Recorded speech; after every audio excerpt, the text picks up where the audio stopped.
নমস্কাৰ বন্ধুসকল জয় শ্ৰী ৰাম জয় শ্ৰী কৃষ্ণ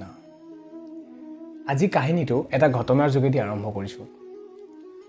কাহিনীটো ঘটনাটো এনেকুৱা ধৰণৰ ধৰি লওক আপুনি ঘৰলৈ গৈ আছে ৰাতি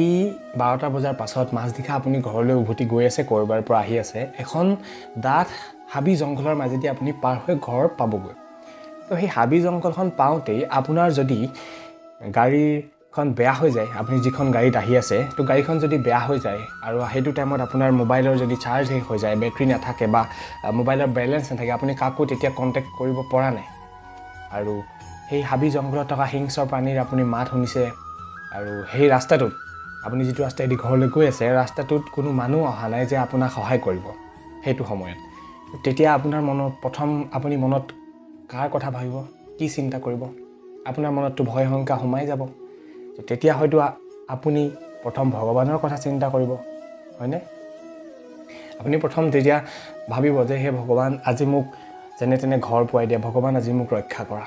কাৰণ আপোনাৰ ঘৰ যাবলৈ এতিয়াও বহুত দূৰ আৰু আপুনি গাড়ীখন ঠিক কৰিব পৰা নাই মোবাইলৰ বেলেন্স নাই আপুনি কাৰো লগত কথা পাতিব পৰা নাই ঘৰৰ মানুহ কাৰোবাক মাতিব পৰা নাই সেই অৱস্থাত আপুনি প্ৰথম হয়তো ভগৱানকেই ভাবিব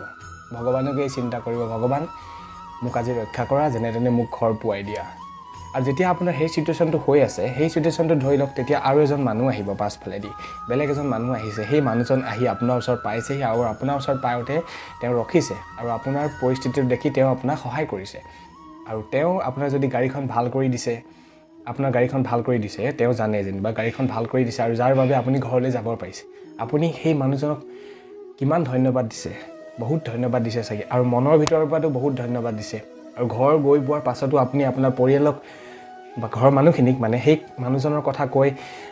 কৈছে তেওঁ এনেকৈ মোক সহায় কৰিলে আৰু তাৰ বাবে আজি মই ঘৰলৈ আহিব পাৰিলোহেঁতেন নহ'লে মই আজি তাতে থাকিবলগীয়া হ'ল মোৰ আজি কি অৱস্থা হ'লহেঁতেন আপোনাৰ সেই চিটুৱেশ্যনটোৰ পৰা আপোনাক কোনে উদ্ধাৰ কৰিলে সেই মানুহজনে আপুনি প্ৰথমে কাৰ কথা ভাবিলে ভগৱানৰ কথা তো সেই ভগৱানে আপোনাৰ ওচৰলৈ সেই মানুহজন পঠিয়ালে আপোনাক সহায় কৰিবলৈ কাৰণ আপুনি ভগৱানক বিশ্বাস কৰিছে তো সেইবাবে ভগৱানক যেতিয়া আপুনি বিশ্বাস কৰিব তেওঁ সদায় আপোনাৰ সহায়ৰ বাবে আপোনাৰ কাষত থাকিব আমি ভগৱানক নেদেখোঁ আমাৰ ওচৰত আছে ক'ত আছে আমি ভগৱানক নেদেখোঁ কিন্তু ভগৱানক আমি মনৰ ভিতৰৰ পৰা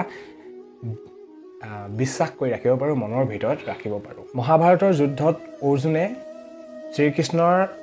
নাৰায়ণী সেনা লোৱা নাছিল সেই নাৰায়ণী সেনা দুৰ্যোধনে লৈছিল কিন্তু অৰ্জুনে শ্ৰীকৃষ্ণক লৈছিল আৰু শ্ৰীকৃষ্ণই কিন্তু যুদ্ধ কৰা নাছিল কোনো অস্ত্ৰ চলোৱা নাছিল তথাপিও অৰ্জুনে জানিছিল যে যদি কৃষ্ণ ভগৱান তেওঁৰ কাষত থাকে তেওঁৰ মতে যদি চলে ভগৱানৰ মতে তেতিয়াহ'লে যুদ্ধত নিশ্চয় তেওঁলোক জয়ী হ'ব সেইবাবে অৰ্জুনে শ্ৰীকৃষ্ণক তেওঁৰ লগত আনিছিল ত্ৰেতা যুগত হনুমানৰ কথাটো জানে হনুমানে ৰামক ৰামচন্দ্ৰক কিমান পূজা কৰিছিল কিমান ভক্তি তেওঁৰ মনত ৰাখিছিল তেওঁৰ বাবে তেওঁৰ স্বামী হিচাপে তেওঁৰ পূজা কৰিছিল আৰু সেয়েহে হনুমানে বুকু ফালি শ্ৰী ৰামচন্দ্ৰক তেওঁৰ বুকুৰ ভিতৰত হৃদয়ৰ ভিতৰত স্থাপন কৰিছিল সেইটো আমি কৰিব নোৱাৰোঁ আমি ভগৱানক আমাৰ ইয়াত এনেকৈ আমি বুকু ফালি দেখাব নোৱাৰোঁ কিন্তু আমি আমাৰ মনৰ ভিতৰত আমিওতো হৃদয়ত ভগৱানক ৰাখিব পাৰিম আমি আমাৰ সেই ভগৱানৰ ওপৰত যি ভক্তি আছে যি শ্ৰদ্ধা আছে সেয়া আমি ইয়াত ৰাখিব পাৰিম এটা বিশ্বাসৰ যোগেদি আৰু সেই বিশ্বাসটোৱে আপোনাক প্ৰতি ক্ষেত্ৰতে জীৱনত সহায় কৰিব সেয়েহে মই আজি এই কথাটো কৈছোঁ যে ভগৱানৰ ওপৰত আপুনি বিশ্বাস ৰাখিব ভগৱানে আপোনাক প্ৰতিটো ক্ষেত্ৰতে সহায় কৰিব আমি এতিয়া পৃথিৱীলৈ আহিলোঁ পৃথিৱীলৈ আমাক সেই নেদেখাজনেই পঠিয়াইছে ঈশ্বৰেই পঠিয়াইছে এইখন পৃথিৱীখন এখন কৰ্মস্থলী আৰু এই কৰ্মস্থলীত আমি কামবিলাক কৰি যাম আৰু সেই কামবিলাক কৰোঁতে আমাক কোনে সহায় কৰিব ভগৱানে আৰু ভগৱানে আমাক আমাৰ যি ধৰ্ম সেই ধৰ্ম অনুযায়ী আমি কামবিলাক কৰি যাব লাগিব আৰু সেয়েহে সেই কামখিনি আমি কৰি যাওঁতে ভগৱানৰ ওপৰত আমি যেতিয়া বিশ্বাস ৰাখিম সেই বিশ্বাসেই আমাৰ বা যি ভক্তি ৰাখিম সেই ভক্তিয়ে আমাৰ কামবোৰ কৰিবৰ বাবে শক্তি হৈ পৰিব আৰু সেই শক্তিৰ যোগেদি আমি যি কাম কৰি যাম সেই কামৰ শেষত আমি সফল হ'ম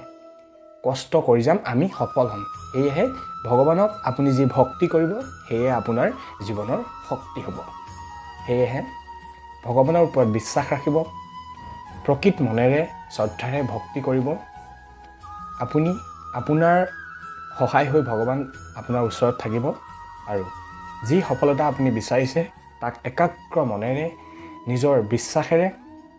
কষ্টৰে বুদ্ধিৰে সাহসেৰে এই সকলোখিনিৰে আপুনি কৰি আগবাঢ়ি যাব আৰু ভগৱানৰ ওপৰত আপোনাৰ আস্থাটো ৰাখিব বিশ্বাস ৰাখিব আৰু আপুনি সফল হ'ব আজিৰ ভিডিঅ'টোত ইমানেই ধন্যবাদ জয় শ্ৰী ৰাম জয় শ্ৰী কৃষ্ণ